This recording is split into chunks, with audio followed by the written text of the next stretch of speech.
हाँ जी, तो ये क्वेश्चन जेईई मेन 2026 में आया था एंड ये जो क्वेश्चन है ना बहुत रिपीटेटिव टाइप का क्वेश्चन है क्योंकि ये क्वेश्चन बहुत बार पूछी गई है एंड इसको सॉल्व करने के लिए अपने को बहुत ऐसे एक अप्रोच जो होती है वो सीखनी होती है कि सोचते कैसे हैं, तो वो आज अपने सीखने वाले हैं। एंड डेफिनेटली ये जो क्वेश्चन है थोड़ा लेंथी है, टाइम टेकिंग है, तो जब भी हम पेपर अटेम्प्ट करते हैं ना तब हम स्टार्टिंग में इस क्वेश्चन को नहीं उठाएंगे, स्टार्टिंग में हम सारे ईजियर क्वेश्चन को डन कर लेंगे एंड उसके बाद जब हम सेकंड राउंड पे जाते हैं मीडियम लेवल ऑफ क्वेश्चंस को डन करने, तब हम इस क्वेश्चन को उठाएंगे और डन करेंगे क्योंकि ये शॉर्ट +4 मार्क्स देने वाला है। ठीक है, तो अभी अपने सीखते हैं कि इसको सॉल्व कैसे करना है। तो पहली बात तो ये कि जब भी आपको एफ और उसका इंटीग्रल दिया जाता है ना, तो फर्स्ट स्टेप आपके माइंड में क्लिक होना चाहिए डिफरेंशिएशन।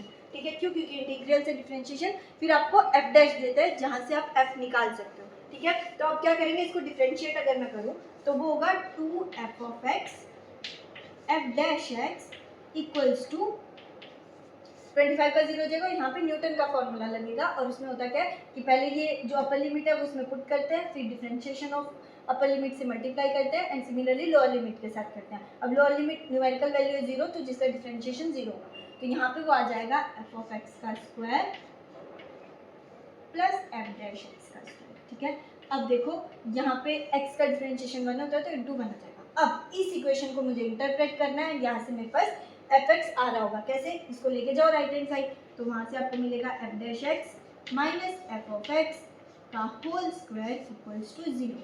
अब अगर मैं इसको देखूँ तो ये है मेरे पास df of x by fx equals to dx। अब मैं क्या करूँगी, दोनों साइड इंटीग्रेट कर दूंगी। अब यहाँ से मेरे पास ln f of x equals to आता है x प्लस c।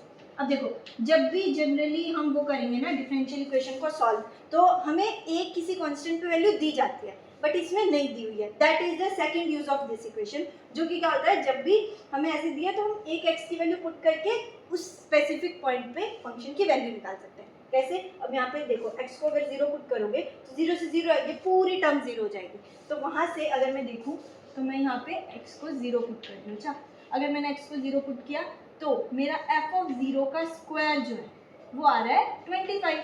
अब यहाँ से मेरा जो f of 0 आ रहा है वो आ रहा है 5। अब मैंने डायरेक्टली 5 क्यों लिखा, क्योंकि हमें गिवन है fx पॉजिटिव है। ठीक है, अब देखो मेरे पास f of 0 आ गया, अब मैं इसमें x की वैल्यू पुट करूंगी, तो ln f of 0 5 होता है, तो ln 5 is equals to c की वैल्यू आ गई।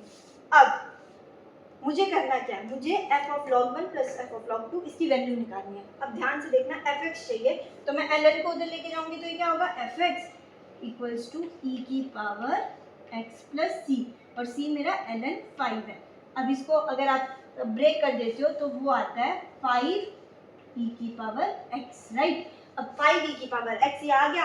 अब देखो, अब आपको लग रहा होगा कि इतनी सारी टर्म्स निकालना थोड़ा टफर है, नहीं है। क्यों? क्योंकि log 1 log 2 log 6 25 है। अब जैसे आप इसमें पुट करोगे तो log 1 पुट करोगे तो वैल्यू 1 आ रही है, तो ऐसे करके आप सारी वैल्यूज को इजीली निकाल सकते हो। अब आपको करना क्या है, ये वैल्यूज निकालनी है, समेशन निकालना है। अब यहाँ जो सबसे बड़ा ब्लंडर आप करोगे वो क्या, यहाँ पे समेशन निकालोगे और आंसर लिख दोगे, जो कि सबसे बड़ी गलती है। क्यों? क्योंकि आपसे यहाँ एवरेज वैल्यू पूछी गई है, तो यही गलती होती है जनरली जब भी लेंथी क्वेश्चन वो देते हैं ना, तो हम उसको सॉल्व करते जाते हैं एंड फिर हम थोड़ा एग्जॉस्ट हो जाते हैं, तो जैसे ही फाइनल आंसर आता है उसको पुट कर देते हैं, ये देखते ही नहीं है कि पूछा क्या है। तो इसलिए एक बार जैसे ही जब आंसर मार्क कर रहे हो, सबमिट कर रहे हो, तो एक बार देख लेना कि जो पूछा था क्या मैंने वही लिखा है क्या। तो अब आपका काम क्या है, आपके पास fx दिया हुआ है, आपको जो आंसर है वो कमेंट सेक्शन में बता के जाना। Okay, all the best.